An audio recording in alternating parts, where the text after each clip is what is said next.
मैं कहना चाहूँगा कि 2047 में भारत विकसित राष्ट्रों की श्रेणी में खड़ा हो, उस दिशा में हमारा देश आगे बढ़े, उस दृष्टि से ये बजट आया है। इस बजट में विशेष रूप से सप्तऋषि की संज्ञा इसको दी गई है और एक सर्व समावेशी सर्वस्पर्शीय बजट जिसमें हमारे युवा साथी, महिलाएं, हमारे अनुसूचित जाति जनजाति, हमारे ओबीसी वर्ग के लोग, हमारे दिव्यांगजन, हर वर्ग का ध्यान इसमें रखा गया है और ये प्रयास है कि हर वर्ग को इसका लाभ मिल सके और विशेष रूप से मध्यम वर्ग की जो विशेष अपेक्षा इससे थी, मध्यम वर्ग का भी विशेष ध्यान रखा गया। जब इनकम टैक्स की जो छूट की सीमा थी 5 वर्ष से बढ़ाकर उसको 5 लाख से बढ़ाकर उसको 7 लाख रुपए कर दिया गया है। मैं समझता हूं मध्यम वर्ग के लिए एक विशेष राहत देने का काम इस बजट में किया गया है। जिस प्रकार से इंफ्रास्ट्रक्चर डेवलपमेंट का विशेष ध्यान रखने की इस बजट में बात कही गई, साथ ही साथ अगर हम हिमाचल के परिप्रेक्ष्य में देखें तो टूरिज्म डेवलपमेंट में ज़्यादा बढ़ावा मिले और ज़्यादा से ज़्यादा डोमेस्टिक और फॉरेन टूरिस्ट हमारे देश में आए, उस दृष्टि से मैं समझता हूँ एक महत्वपूर्ण पहल हिमाचल प्रदेश के परिप्रेक्ष्य में हम कह सकते हैं। इसी प्रकार से रेलवे का जो बजट आया, ऐतिहासिक बजट इस बार रेलवे को दिया गया है। हम जिस प्रकार से कनेक्टिविटी की बात करें, एयर कनेक्टिविटी को लेकर 50 नए एयरपोर्ट्स को प्रारंभ करने की बात इसमें रखी गई है। स्वास्थ्य क्षेत्र में भी विशेष ध्यान रखा गया है। कुल मिलाकर मैं समझता हूं हर क्षेत्र में हमारा देश आगे बढ़ सके, ऐसा एक बजट प्रस्तुत करने का प्रयास किया गया है। और अगर हम हिमाचल प्रदेश की बात करें तो हिमाचल प्रदेश को इस बजट में जहां रेलवे में 1902 करोड़ रुपया मिला है, जिसमें कि हमारे चाहे वो नंगल तलवाड़ा रेल लाइन है, भानुपल्ली बिलासपुर है, चंडीगढ़ बद्दी जिसका काम चला हुआ है, या फिर शिमला जो हमारी हेरिटेज रेलवे लाइन है और हेरिटेज ट्रेन है। मैं समझता हूं रेलवे की दृष्टि से हिमाचल प्रदेश को भी पहली बार इतना बजट इस बार के बजट में मिला है। हिमाचल प्रदेश में भी जहां रेलवे में अच्छा हमको बजट मिला, साथ ही साथ अन्य क्षेत्रों में भी अगर हम देखें इंफ्रास्ट्रक्चर डेवलपमेंट की दृष्टि से भी हिमाचल प्रदेश को विशेष तवज्जो इसमें मिली है। और हिमाचल प्रदेश के जो विभिन्न प्रोजेक्ट्स उसमें चाहे रोड से संबंधित हैं या दूसरे प्रोजेक्ट्स हैं, आने वाले समय में हम देखेंगे कि हिमाचल प्रदेश को भी इसका लाभ आने वाले समय में होगा। बजट के बाद दूसरा जो आपसे बात करने का विषय है, हम जानते हैं आज प्रदेश में कांग्रेस की सरकार और लगभग 2.5 महीने के करीब कार्यकाल इनका पूर्ण होने को है। लेकिन हम देखते हैं कि जो अपेक्षाएं इस सरकार से थी और जनता ने जो इस सरकार से एक जो उन्होंने इच्छा रखी थी कि ये सरकार आते ही बहुत कुछ करेगी, लेकिन अभी तक उस दिशा में ये सरकार नाकाम रही है। पिछले लगभग 2.5 महीने में लोगों को कुछ मिला तो नहीं, लेकिन ये अवश्य मिला कि बहुत सारे कार्यालय बंद कर दिए गए, टैक्स का बोझ जनता के ऊपर पड़ गया और जो गारंटियां इन्होंने दी थी, 10 गारंटियां इन्होंने सत्ता में आने के लिए, सत्ता हथियाने के लिए जनता के बीच में रखी थी, लेकिन अभी तक एक भी गारंटी पूरी नहीं हुई। दूसरी ओर जो पूर्व की सरकार ने, भारतीय जनता पार्टी की सरकार ने जनहित में कार्यालय खोले थे, लगभग 620 कार्यालय इन्होंने इसमें से बंद कर दिए। बहुत सारे ऐसे कार्यालय जिसमें कि जो कार्यालय चल चुके थे, जहां अधिकारियों की नियुक्ति हो गई थी, जहां बजट का प्रावधान था, सुचारू रूप से जिन्होंने कार्य करना प्रारंभ कर दिया था, उसको भी इन्होंने बंद कर दिया, जो कि मैं समझता हूं प्रदेश की जनता के साथ एक बहुत बड़ा धोखा हुआ। सुबॉर्डिनेट सिलेक्शन बोर्ड हमीरपुर जो कि इन्होंने बंद कर दिया, इन्होंने वादा युवाओं से किया था कि हम प्रतिवर्ष 1 लाख रोजगार देंगे। 1 लाख की जगह अभी ये 20,000 में आ गए, अपनी बात से पलट गए। लेकिन लगभग 4200 ऐसे अभ्यर्थी थे जिनको की सिलेक्शन का इंतजार था, जिन्होंने अपने डॉक्यूमेंटेशन करवा दिया था और लगभग फाइनल स्टेज के ऊपर उनकी नियुक्तियां होने वाली थी। ऐसे समय में इन्होंने हमीरपुर सिलेक्शन बोर्ड को बंद किया। युवाओं के साथ बहुत बड़ा धोखा इस सरकार ने किया है। 2.5 महीने बीत जाने के बाद भी अभी ये इसको प्रारंभ नहीं कर पाए। मैं समझता हूं युवाओं के साथ एक, जिसको मैं कह सकता हूं, जो इन्होंने वादा किया था, वादा खिलाफी का काम इन्होंने किया। 1 लाख युवाओं को हम रोजगार देंगे, ऐसी बात इन्होंने कही थी। लेकिन इनकी जो पहली कैबिनेट हुई, पहली कैबिनेट में इन्होंने एक सब कमेटी बनाई और बाद में कहा कि अब 1 लाख नहीं, हम 5 साल में 1 लाख को देंगे, अब 20,000 प्रति वर्ष हम रोजगार देंगे। मैं समझता हूं युवाओं को जिस प्रकार का प्रलोभन देके सत्ता में सरकार आई, युवाओं के साथ ही आते ही इन्होंने धोखा किया। इसी प्रकार से मैं समझता हूं कि इन्होंने जो ओपीएस की बात कही थी, इन्होंने कहा था कि सरकार बनने के 10 दिन के अंदर हम लागू कर देंगे। 10 दिन में नहीं हुई, 10 दिन में इनकी पहली कैबिनेट भी नहीं हुई। फिर उन्होंने कहा कि हम पहली कैबिनेट में कर देंगे, पहली कैबिनेट में भी नहीं हुई। फिर उन्होंने 13 जनवरी को इसकी घोषणा की और कहा था 2 दिन में हम जो है इसके रूल फ्रेम करके उसकी नोटिफिकेशन भी कर देंगे। आज तक उसकी नोटिफिकेशन नहीं हुई। एनपीएस का जो हिस्सा एम्प्लॉइज के उस हिस्से में से कटता है, तनख्वाह में से कटता है, जनवरी माह का भी जो उनका जो हिस्सा था एनपीएस का कट गया। अर्थात अभी तक इस दिशा में भी ये सरकार जो है आगे नहीं बढ़ पाई। आज जो हमारे कर्मचारी बंधु हैं ओपीएस के इंतजार में है। महिलाओं को इन्होंने कहा था हम 1500 रुपया प्रति माह महिलाओं के खाते में डालेंगे और एक परिवार की सभी महिलाओं को देंगे। इन्होंने पहली कैबिनेट में उसके लिए सब कमेटी बनाई। सब कमेटी ने जब अपनी रिपोर्ट दी तो प्रदेश की 32 लाख महिलाओं के लिए उन्होंने पहला कहा था, लेकिन सब कमेटी ने कहा पहले 18 लाख और अभी कह रहे हैं कि हम 8 लाख महिलाओं को देंगे और यह भी कहा कि हम एक परिवार की एक ही महिलाओं को 1500 रुपए देंगे। अर्थात महिलाओं के साथ भी इन्होंने बहुत बड़ा धोखा किया।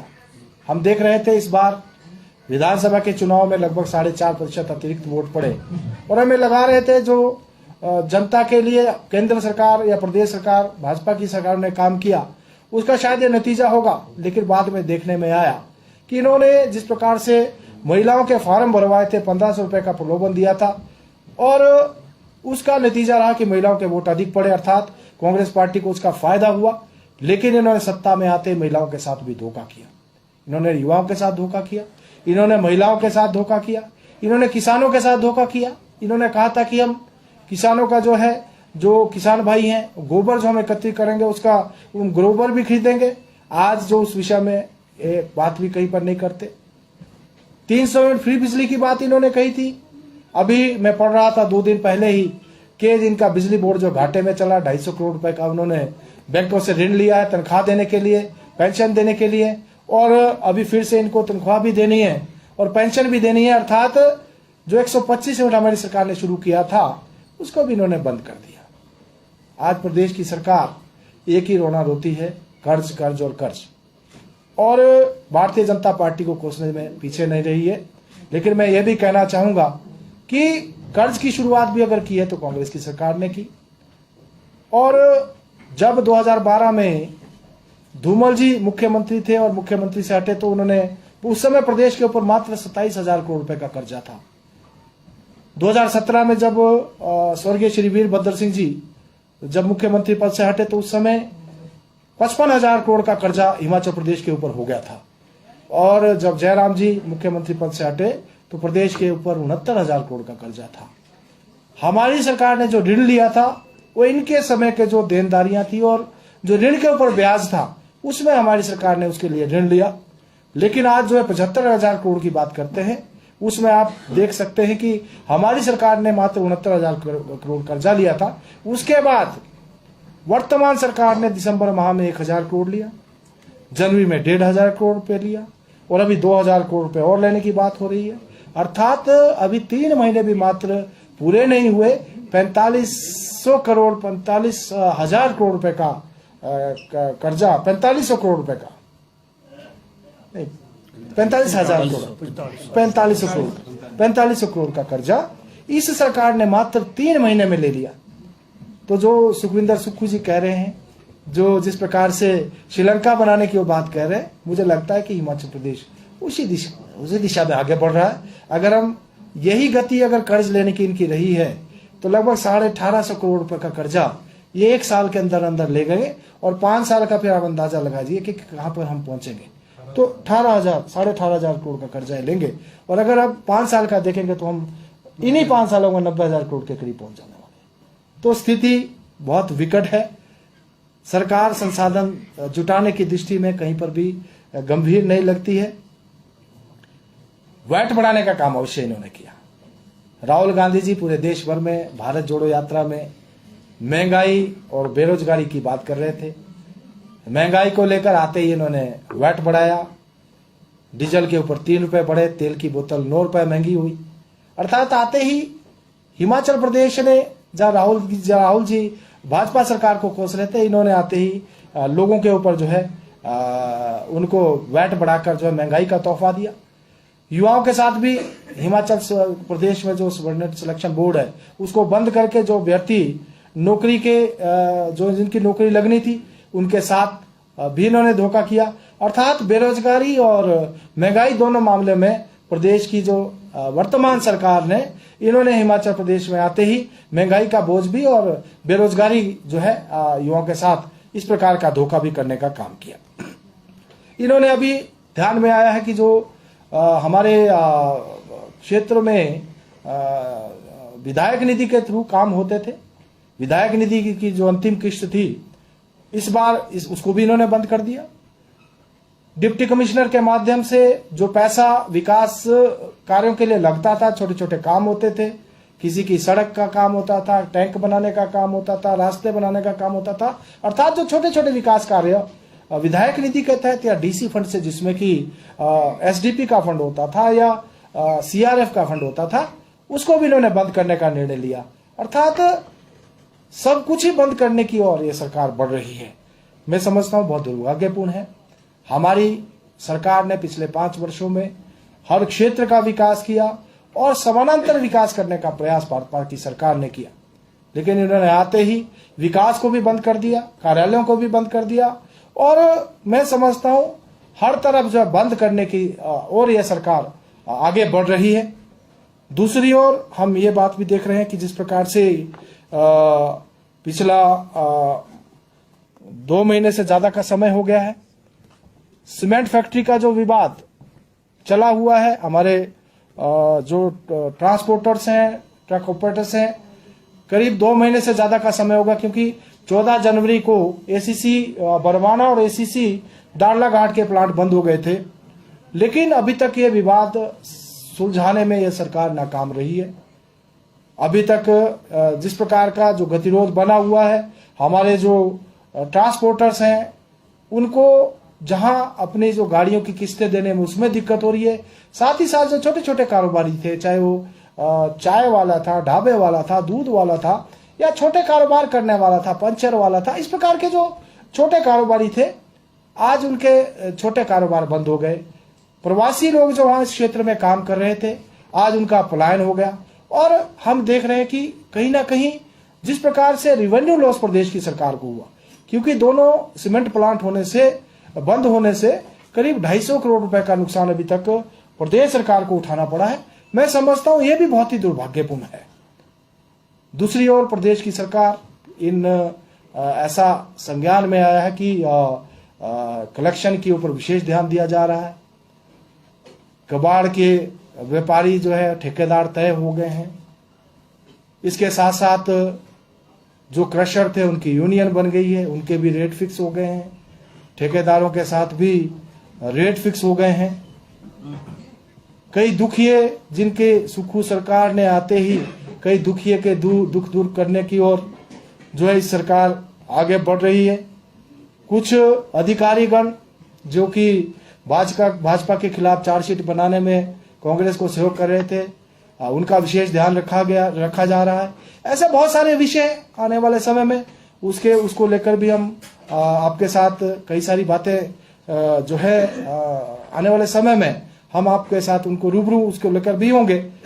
कुल मिलाकर हम देख रहे हैं कि जिस प्रकार से हिमाचल प्रदेश में नई सरकार आने के बाद जनता को जो उम्मीदें होती हैं, क्योंकि 25 जनवरी को भी प्रदेश के जो कर्मचारी और प्रदेश की जनता को ये उम्मीद थी कि नई सरकार आई है, बहुत कुछ जो है आते ही उस दिशा में आगे बढ़ेंगे हम, चाहे डेवलपमेंट की दिशा में या बहुत सारे कोई नई शुरुआत ये सरकार करेगी।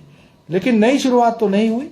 हाँ, शुरुआत हुई तो कार्यालय बंद करने की हुई, शुरुआत हुई तो महंगाई की मार की शुरुआत हुई, वैट बढ़ाने की हुई, सेस बढ़ाने की हुई। अभी आज भी मैं पढ़ रहा था कि जो हाइडल प्रोजेक्ट्स है उनके ऊपर भी जो है सेस बढ़ाने की बात चल रही है। अर्थात प्रदेश की जनता के ऊपर अतिरिक्त कर का बोझ बढ़े और प्रदेश की जनता को महंगाई की मार उससे रूबरू होना पड़े, कार्यालयों में लोगों को चक्कर काटने पड़े, जो कार्यालय बंद हुए तो प्रदेश की जनता को किस प्रकार से नुकसान उठाना पड़ रहा है, उनको कई कई किलोमीटर का सफर करके एक छोटे छोटे कार्य के लिए जाना पड़ रहा है। और ऐसे जो जनहित में इनको काम करने चाहिए थे, ये जनता के साथ जो है इस प्रकार से जनता को प्रताड़ित करने का प्रयास कर रहे हैं। अभी पिछले कल हिमाचल प्रदेश के कांग्रेस के प्रभारी शुक्ला जी आए हैं और शुक्ला जी ने आते ही कहा कि आप जो करना है करिए, भाजपा के बातों की चिंता करने की आवश्यकता नहीं है। और मैं ये कहना चाहूंगा कि शुक्ला जी, भारतीय जनता पार्टी जो है प्रदेश की जनता की आवाज को उठा रही है। भारतीय जनता पार्टी कोई राजनीति नहीं कर रही है, प्रदेश की जनता की बात को हम जो है सरकार के ध्यान में ला रहे हैं कि आपने आते ही किस प्रकार से प्रदेश की जनता को प्रताड़ित करना शुरू कर दिया है। आपने किस प्रकार से प्रदेश की जनता के ऊपर कर्ज का बोझ बढ़ाने का काम आप जो है कर रहे हैं, प्रदेश की जनता के ऊपर महंगाई बढ़ाने का काम आप कर रहे हैं, प्रदेश की जनता के लिए जो कार्यालय खुले थे उनको बंद करने का काम आप कर रहे हैं और प्रदेश के ऊपर कर्ज बढ़ाने का काम आप कर रहे हैं। आप अच्छा होता आप कोई नया कार्य शुरू करते, आप विकास की दृष्टि से हिमाचल प्रदेश को आगे ले जाने में कोई पहल करते, लेकिन उस दिशा में यह सरकार अभी तक कुछ भी करने में नाकामयाब रही। दूसरी ओर मैं समझता हूं कि जिस प्रकार से केंद्र सरकार का लगातार आशीर्वाद हमको मिला है, माननीय मोदी जी के नेतृत्व में हिमाचल प्रदेश को अनेकों संस्थान और हिमाचल प्रदेश को जो अपना दूसरा घर कहते हैं, उस दृष्टि से माननीय मोदी जी ने हिमाचल प्रदेश का ध्यान रखा है। और मैं समझता हूं अभी भी जब वर्तमान मुख्यमंत्री माननीय मोदी जी से मिलकर आए तो मोदी जी ने उनको भी आश्वस्त किया कि हम प्रदेश को जिस प्रकार से पहले हमने ध्यान रखा है, आने वाले समय में जो प्रदेश की जनता से हमारा लगाव है उसी प्रकार से प्रदेश की जनता का, प्रदेश का ध्यान केंद्र की